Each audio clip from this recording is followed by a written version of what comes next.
कौन यह तड़प रहा है, किसे वह मार रहा है।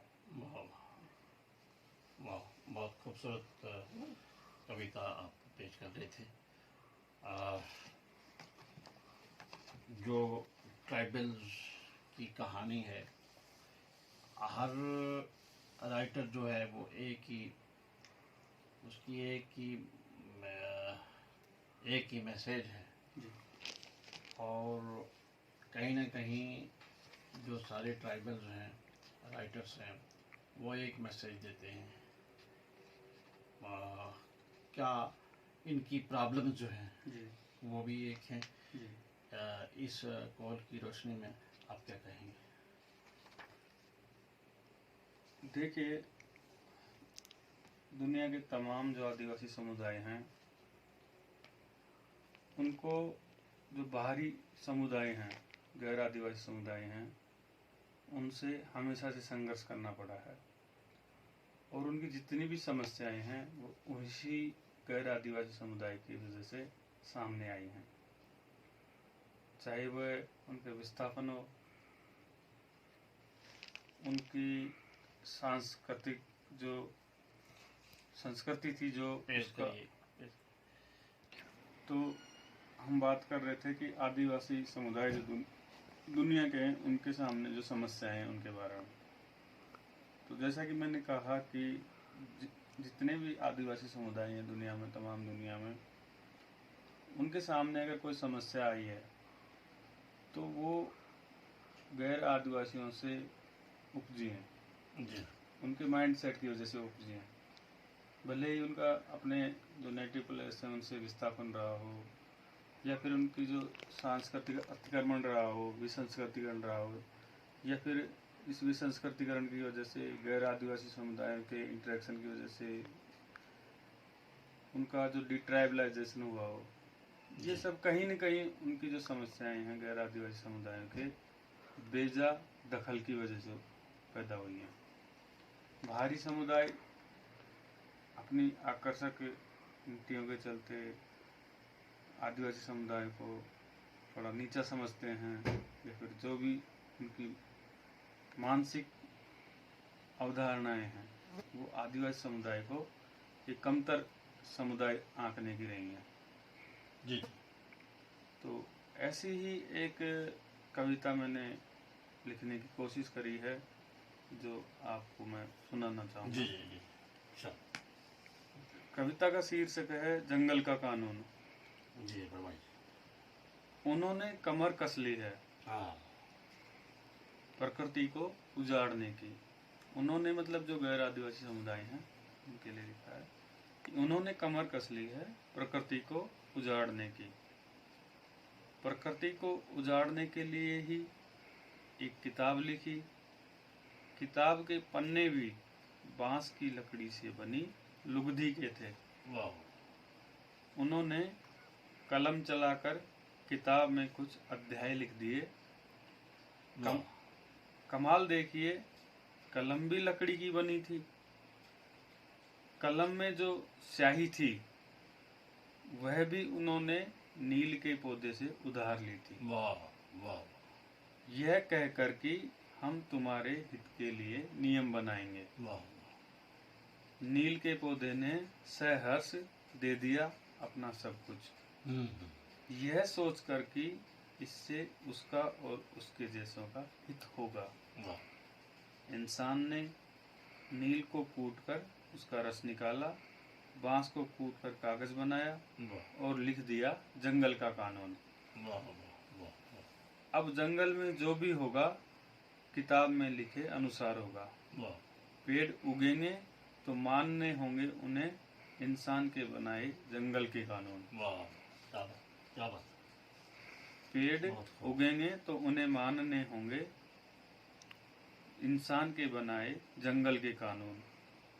इंसान जो इन जंगलों के दिए अन्न, हवा और जल से पले बढ़े, आज खत्म कर देना चाहते हैं इन्हें और इन जंगल और इसमें रहने वाले जीवों को। जंगल का कानून, जंगल से निकले कागज और स्याही से जंगल के लिए ही नियम बना दिया। जीना है हमारी शर्तों से, मरना है हमारी शर्तों से। बांस और नील चुप हैं, स्तब्ध हैं इंसान की चालाकी से। कैसे उसने ठग लिया उसके भोलेपन को, सांस लेना भी मुश्किल कर दिया उनका। यह जंगल का कानून है जिसे जंगल ने नहीं इंसान ने बनाया है, जंगल को इंसान जैसा बनाने के लिए। वाह तो वाह। इसमें आप देखिए कि कैसे गैर आदिवासी समुदाय ने यहाँ पेड़, नील, किताब जो भी हैं उन्हें आप आदिवासी समुदाय से जोड़ के देखें तो उन्होंने आदिवासी समुदाय को अपने फायदे के लिए बरगलाया कि हम तुम्हारे लिए जो भी करेंगे हम तुम्हारे फायदे के लिए करेंगे, और फिर उसी आदिवासी समुदाय का उन्होंने गला घोंटा है। जी। तो ये बड़ी अच्छी नज़म के हवाले से आपने बड़ी मज़ेदार बात कही। तो जो हमारे राइटर्स हैं, आदिवासी राइटर्स हैं, अब इन्हें क्या करना चाहिए? क्या एक प्लेटफार्म पर आना चाहिए और ये जो प्रॉब्लम्स हैं ये किस तरह से मिटिगेट हो सकती हैं, किस तरह से ख़त्म हो सकती हैं, क्या उपाय हैं इसके? देखिए, जो समस्याएं आज आदिवासी समुदाय के सामने हैं उनका समाधान आदिवासियत के रास्ते पर चलकर ही मिल सकता है। आदिवासी समुदाय हमेशा से प्रकृति पूजक रहा है, लेकिन आज आदिवासी समुदाय के सामने जो सबसे बड़ी समस्या आई है वो अपनी पहचान को लेकर है कि उनकी पहचान को मिटा दिया जा रहा है। उनके रहने के जो घर थे जो कि प्राकृतिक थे, जंगल थे, उनको सरकारें कॉरपोरेट के फायदे के लिए उजाड़ देना चाहती है। ऐसे में हमारे जो लेखक हैं, साहित्यकार हैं, बुद्धिजीवी हैं, कवि हैं, उनकी एक जिम्मेदारी बनती है कि वो इन मुद्दों को मुखर होकर लिखें, लेकिन लिखने के साथ ही उनको बाकी दुनिया के सामने लाने के लिए एक बेहतर प्लेटफॉर्म भी हो, जिसका अभाव आदिवासी समुदाय के सामने हमेशा से रहा है। ये जरूर हो रहा है कि वही कॉरपोरेट जो उनको उजाड़ने में लगे हैं वही उनके लिए एक प्लेटफॉर्म बनाते हैं दिखावा करने के लिए कि हम तुम्हारे हितैषी हैं। जैसा कि मैंने उस कविता में बताया कि हम तुम्हारे फायदे के लिए कुछ कानून बनाएंगे। तो आदिवासी समुदाय भारतवर्ष में 750 से ज़्यादा आदिवासी समुदाय रहते हैं। इनके लेखक एक प्लेटफॉर्म पर आए तो उसके लिए जो स्थापित आदिवासी लेखक हैं उनको आपसी मतभेद बुला के एक साथ आना चाहिए, क्योंकि वह भी कहीं न कहीं गैर आदिवासी समुदायों की जो साजिशें हैं उनमें शामिल होकर जाने अनजाने एक दूसरे से दूर रहते हैं। तो उनको एक साथ आना चाहिए, एक प्लेटफॉर्म पे आना चाहिए, एक मंच पर आना चाहिए। और दूसरे की जो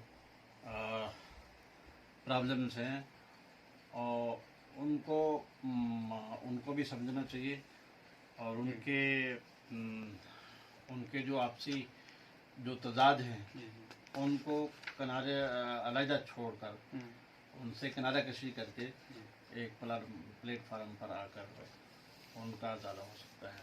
जी।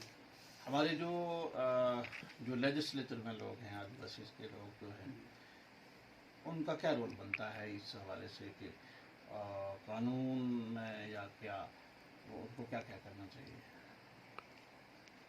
मैं इसका जवाब देने से पहले एक कविता और आपको सुनना चाहूँगा जो विभिन्न आदिवासी समुदायों के लिए मैंने लिखी थी। जी जी। अच्छा।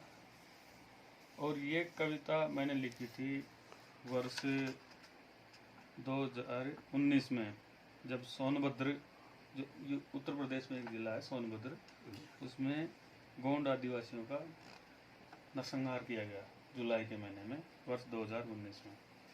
तो मैंने उस पर एक कविता लिखी थी। 10 से ज़्यादा उसमें आदिवासी मारे गए थे कि तुम 10 की बात करते हो, उन्होंने सैकड़ों मारे हैं। वाह वाह, क्या बात है, आज 300 की भीड़ है, कल हजारों की संख्या में मारेंगे। वाह। सदियों से उनका है यही चलन, जो रास्ते से हटा नहीं उसे जान तक से मार देते हैं। तुम्हें सोनभद्र ही दिखता है, पूरा छत्तीसगढ़, पूरा झारखंड, पूरा उड़ीसा, पूरा आंध्र प्रदेश, पूरा भारत देश ही मारा है। कश्मीर से लेके सुदूर दक्षिण तक, पश्चिम से लेके पूर्वोत्तर तक हर रोज मारते आए हैं। वाह वाह।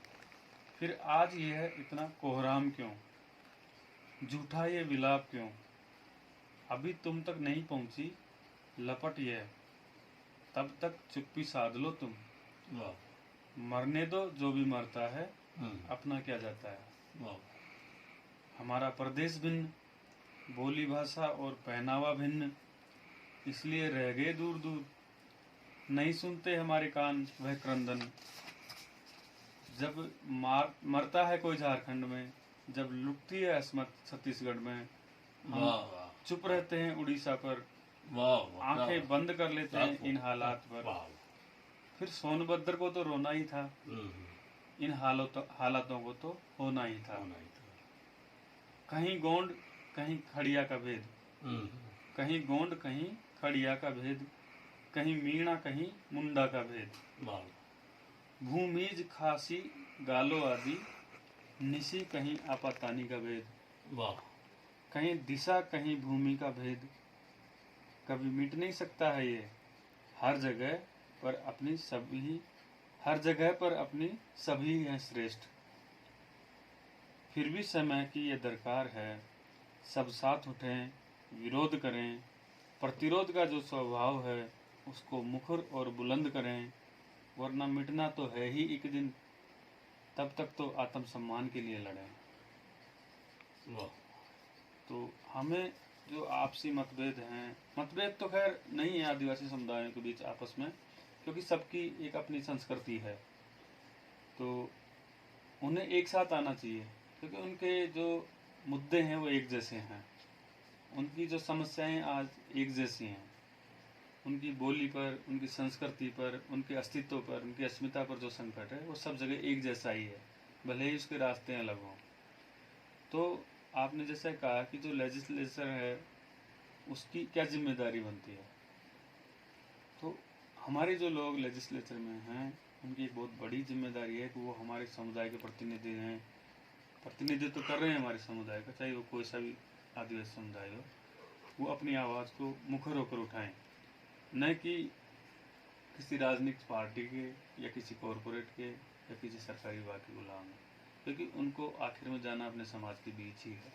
जी जी, ये आपकी सही बात है कि लेजिस्लेचर को आकर अपने समाज के बीच जाना है और उनको अपने समाज की बात करनी चाहिए, चाहे वो किसी पार्टी से बिलोंग करते हों, चाहे वो किसी असेंबली से बिलोंग करते हों, किसी स्टेट असेंबली से या पार्लियामेंट में हों।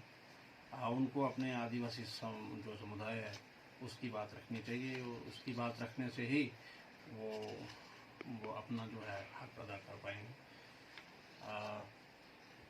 आदिवासियत हिंदुस्तान में जो इंडिजीनियस लोग हैं वो हर जगह पे मौजूद हैं। हमारे जिस तरह से आपने कहा कि 700 से ज़्यादा जो है हमारे आदिवासी समुदाय हैं और उनकी भी जो प्रॉब्लम्स भी सेम। क्या आप बताएंगे कि कहाँ कहाँ हमारे जो किस किस रियासत में हमारे समाज के लोग जो हैं, आदिवासी समाज के लोग जो हैं, एक सरसरी अगर हम देखें तो कहाँ कहाँ ये बात है, ताकि हमारे जो नाज़रीन हैं वो जान सकें कि हमारे जो लोग हैं आदिवासी समुदाय के लोग वो किस किस रियासत में रहते हैं, किस किस स्टेट में रहते हैं, किन